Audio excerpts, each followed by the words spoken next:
I wanted to walk through a few key alignment cues for child's pose.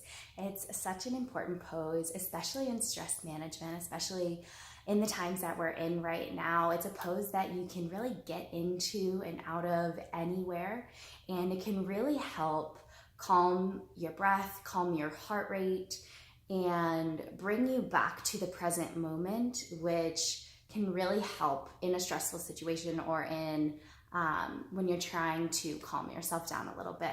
So first and foremost, I'm gonna make my way onto my mat. There is two main child's pose options when it comes to your knees. So I'm gonna walk through the one where our knees are out wide. So from here, you wanna bring your knees about out to the edge of your mat. And then underneath, I think you can kind of see, you wanna bring your toes together to touch underneath you. And then you'll start to press your hips back towards your heels, and then start to walk your hands forward to gently release your head and your chest, maybe even your forearms down to the mat. And this is a really important pose, especially for anyone that's trying to work through a little bit of stress, because all of our points of contact on the earth, so in this case, it is my upper arms, my forehead, my knees, my shins, my feet. All those points of contact are connecting me to the earth and helping me come back to my breath, come back to a centering practice where I can focus on not only myself, but more importantly, taking slower and deeper breaths. And the deeper breaths we can take, the more we can fill up not just our chest, but our belly and our entire diaphragm and our entire chest. It gives our brains a little bit of extra time to calm down. It gives our brains that time to switch into our parasympathetic nervous system, which is the part of our nervous system that helps us rest and relax and restore our body.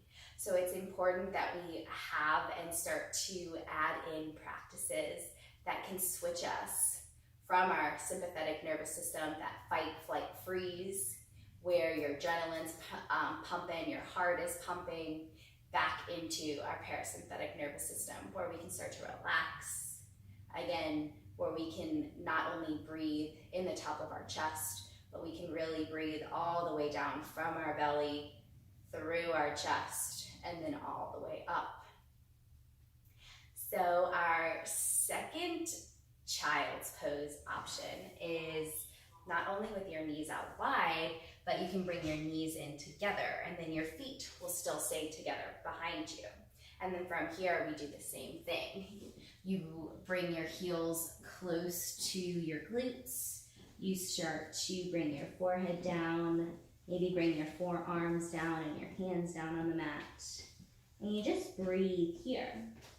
The main difference in our closed knee child's pose versus our wide knee child's pose is gonna be the pressure on our low backs. So if you ever feel any low back pain, but you wanna go into a child's pose, I would suggest trying our closed knee option, because it helps release your low back and kind of opens up all of your sits bones, versus when your knees are out wide, it can put a little bit of extra pressure on your low back, especially if you're already feeling a little bit of pain there. So I hope that gave you a little bit of insight into some of the benefits of child's pose and two different variations that you can try out at any point during a class. Thanks, guys.